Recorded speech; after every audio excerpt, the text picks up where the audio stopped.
1995년 6월 29일 오후 서울 서초동의 한복판. 여느 때와 다름없이 손님들로 붐비던 삼풍백화점이 단 20여 초 만에 지상에서 사라졌다. 5개 층이 위에서부터 차례로 아래를 짓누르며 무너져 내렸고 조금 전까지 물건을 고르고 계산을 하던 수백 명의 사람들이 콘크리트 더미 속으로 순식간에 사라졌다. 전쟁도, 지진도, 폭격도 아니었다. 멀쩡히 서 있던 건물이 스스로 주저앉은 것이다.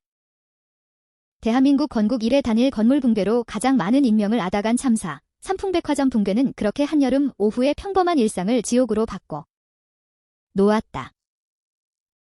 그리고 그 지옥은 우연이 아니라 오래전부터 예고되어 있던 것이었다.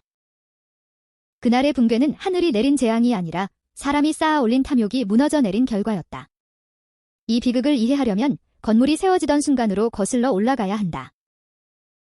삼풍백화점은 처음부터 백화점으로 설계된 건물이 아니었다.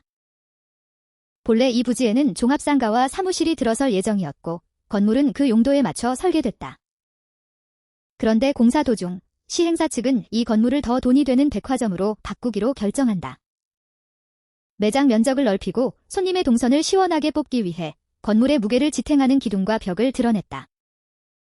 그것으로도 모자라 애초 4개 층으로 계획됐던 건물 위에 1개 층을 더 올려 5개 층으로 키웠다. 하중을 견디도록 정밀하게 계산된 설계 위에 그 계산의 범위를 훌쩍 벗어난 무게가 얹히기 시작한 것이다. 건물은 이미 설계도가 약속했던 안전의 경계를 넘어서고 있었지만 그것을 눈치챈 손님은 아무도 없었다. 무리는 여기서 그치지 않았다. 옥상에는 냉방을 위한 거대한 냉각탑이 설치됐는데 그 무게만 수십 톤에 달했다. 처음에 놓였던 자리에서 진동과 소음 민원이 일자 이 육중한 냉각탑을 통째로 끌어옮기는 과정에서 옥상 바닥에 균열이 생겼다는 지적이 사고 이후 이어졌다. 건물을 떠받치는 기둥 역시 규정보다 가늘게 그 안에 들어가야 할 철근은 규정보다 적게 시공됐다는 의혹이 조사 과정에서 제기됐다. 백화점의 넓은 매장을 만들기 위해 기둥의 수까지 줄였으니 남은 기둥 하나하나가 감당해야 할 하중은 그만큼 더 커졌다. 하중을 견뎌야 할 곳마다 안전의 여백이 조금씩 그러나 치명적으로 깎여나가 있었던 셈이다. 겉은 화려하고 번듯했지만 그 속은 위태로운 모래성이나 다름없었다. 사람들은 그 화려함만을 믿고 매일같이 그 안으로 걸어 들어갔다. 건물은 오래전부터 위험 신호를 보내고 있었다. 붕괴 몇 달 전부터 천장에서 물이 새고 바닥이 내려앉는 현상이 나타났고 최상층 식당가에서는 균열과 누수가 반복됐다. 그리고 사고 당일 위험은 더 이상 감출 수 없을 만큼 뚜렷해졌다. 최상층 기둥 주변과 천장에 눈에 보이는 균열이 번지고 있었고 진열대에 물건이 기울고 바닥이 꺼지는 광경을 직원들도 목격했다. 경영진은 이날 전문가를 불러 건물 상태를 점검하게 했고 붕괴 위험이 있다는 진단이 나왔다는 이야기가 전해진다. 상식이 있는 사람이라면 그 순간 건물을 비우고 문을 닫았어야 했다. 그러나 백화점의 문은 닫히지 않았다. 영업을 멈추면 그날의 매출을 잃는다는 계산이 건물 안 수천 명의 목숨보다 앞섰다. 경영진은 손님들에게 아무런 경고도 하지 않은 채 매장을 그대로 열어두었고 정작 자신들은 위험을 알고 미리 자리를 피했다는 정황이 뒤에 드러나온 국민의 공분을 샀다. 손님을 위험 속에 남겨둔 채 자신만 빠져나온 그 선택은 두고두고 이 참사의 가장 부끄러운 장면으로 회자됐다. 그리고 오후 5시가 조금 지난 시각 최상층에서 시작된 붕괴는 아래층을 연쇄적으로 무너뜨리며 순식간에 건물 전체를 삼켰다. 퇴근길과 저녁 장을 보러 온 사람들로 가장 붐비던 시간이었다. 굉음과 함께 피어오른 거대한 먼지구름이 서초동 하늘을 뒤덮었고 무너진 콘크리트 아래 갇힌 사람은 1000명이 넘었다. 이 참사로 500명이 넘는 이들이 목숨을 잃었고 수많은 사람이 크게 다쳤으며 끝내 시신조차 온전히 수습하지 못한 실종자도 남았다. 평범한 하루가 물건 몇 가지를 사러 들른 그 짧은 걸음이 누군가에게는 마지막이 되고 말았다. 단 한 번의 붕괴가 남긴 숫자로는 도무지 실감하기 어려운 규모의 죽음이었다. 서울 한복판에서 그것도 가장 번화한 백화점에서 이런 일이 벌어질 수 있다는 사실 앞에 모두가 할 말을 잃었다. 무너진 잔해 위로 구조대와 자원봉사자 그리고 가족을 찾는 사람들이 몰려들었다. 여름의 열기와 콘크리트 먼지, 언제 다시 무너질지 모르는 잔해 더미 속에서 밤낮 없이 이어진 구조 작업은 절망 가운데서도 기적 같은 순간들을 만들어냈다. 붕괴 열하루 만에 한 청년이 14흘째의 또 한 사람이, 그리고 11회가 지난 뒤 10대 후반의 한 여성이 잔해 속에서 살아 걸어 나왔다. 물도 음식도 없이 캄캄한 콘크리트 틈에서 버텨낸 이 생존자들의 이야기는 온 국민이 텔레비전 앞에서 함께 눈물을 흘리게 만들었다. 무너진 건물 앞에서 자식과 부모의 이름을 부르며 오열하던 가족들의 모습은 오랫동안 이 나라의 아픈 기억으로 남았다. 그러나 그 기적의 이면에는 애초에 일어나지 않았어야 할 참사였다는, 막을 수 있었던 죽음을 막지 못했다는 참담한 진실이 무겁게 놓여 있었다. 살아 돌아온 몇 사람의 기적으로도 돌아오지 못한 수백 명의 빈자리는 결코 메울 수 없었다. 수사와 재판은 참사의 원인을 하나하나 파헤쳤다. 설계 용도를 무단으로 바꾸고 기둥을 줄이며 무리하게 층을 올리고 하중 계산을 무시한 채 냉각탑을 얹고 명백한 위험 신호를 알고도 영업을 강행한 총체적 인재였다는 결론이 내려졌다.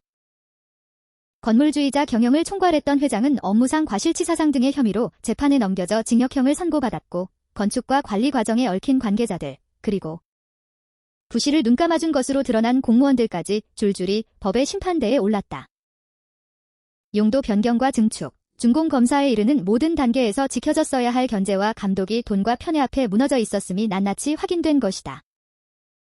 안전을 지켜야 할 사람이 아무도 제자리를 지키지 않았을 때 그 대가는 아무 잘못 없는 시민들에게 고스란히 돌아왔다. 한 사람의 탐욕이 아니라 그 탐욕을 걸러내지 못한 사회 전체의 허술함이 함께 심판대에 오른 셈이었다. 희생자 한 사람 한 사람에게는 저마다의 이야기가 있었다. 그날 오후, 누군가는 여름옷을 사러, 누군가는 가족과의 저녁 약속을 위해, 또 누군가는 그저 시원한 실내에서 잠시 더위를 피하려 그 문을 들어섰다. 백화점에서 일하던 젊은 직원들, 매장을 지키던 판매원들, 지하식품 매장에서 장을 보던 주부들이 한순간에 잔해에 갇혔다. 붕괴 직전 심상치 않은 균열을 보고 불안을 느낀 이들도 있었지만 설마 건물이 무너지겠느냐는 생각이 그들의 발걸음을 붙잡았다. 그 평범한 믿음, 튼튼해 보이는 큰 건물은 무너지지 않으리라는 상식이 이날만큼은 통하지 않았다. 유족들은 오랜 세월이 지난 뒤에도 그날 그 시간, 그 자리에 사랑하는 이가 있었다는 사실을 떠올리며 가슴을 쳤다. 1995년은 대한민국에 유독 참사가 잇따른 해로 기억된다. 그 봄에는 대구에서 지하철 공사장의 가스 폭발로 많은 사상자가 났고, 그 전해 가을에는 성수대교가 무너졌다. 그리고 그해 여름, 삼풍백화점이 주저앉았다.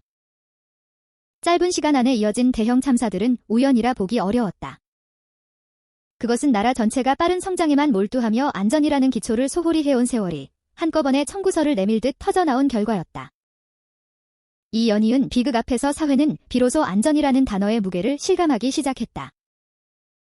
성장의 화려한 숫자 뒤에 가려져 있던 위험들이 수많은 목숨을 대가로 그 실체를 드러낸 것이다. 삼풍백화점 붕괴는 대한민국 사회에 지울 수 없는 상처를 남겼다. 성수대교가 무너진 지 채 1년도 되지 않아 벌어진 이 참사는 압축 성장의 시대가 안전을 얼마나 헐갑에 팔아왔는지를 적나라하게 드러냈다. 빨리, 더 많이, 더 크게를 외치며 달려온 그 시대의 이면에서 눈에 보이지 않는 안전은 언제나 가장 먼저 희생되는 항목이었다. 이 사고를 계기로 건축물의 구조 안전 점검과 재난 대응 체계가 대대적으로 정비됐고, 대형 재난에 대비한 긴급 구조 시스템과 재난 관리 제도의 필요성이 사회적 화두로 떠올랐다. 서초동 그 자리에는 지금 다른 건물이 들어섰지만 인근에 세워진 위령탑은 여전히 그날을 기억하게 한다. 이윤 앞에서 밀려난 안전이 결국 어떤 대가를 치르게 하는지 삼풍은 500명이 넘는 희생으로 우리에게 새겨놓았다. 화려한 겉모습 뒤에서 기본을 무너뜨리는 순간 그 건물은 이미 무너지기 시작한 것이다. 그 교훈을 잇는 순간 또 다른 삼풍은 언제든 어디에서든 우리 곁에 다시 세워질 수 있다.